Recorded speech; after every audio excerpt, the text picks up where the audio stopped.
This is the Lone Crater YouTube. We hope this video helps.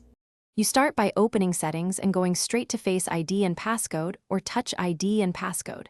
Once you tap that, you must enter your device passcode to unlock these options. This is the one gatekeeper. Without your passcode, you cannot change lock screen access. Make sure you're the device owner or have permission.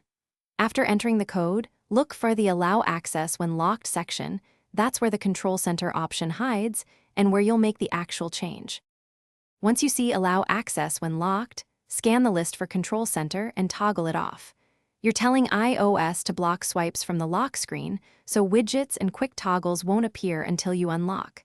Tap the switch and you'll get an immediate visual change. No additional confirmation is required. Make sure to test by locking the device and swiping up or down. If Control Center doesn't appear, you've succeeded, and you've removed a common shortcut attackers or strangers can use. To finish, lock the device and try swiping to open Control Center. You should see nothing.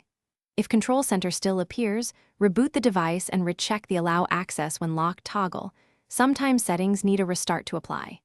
Make sure iOS is up to date because older firmware can behave differently.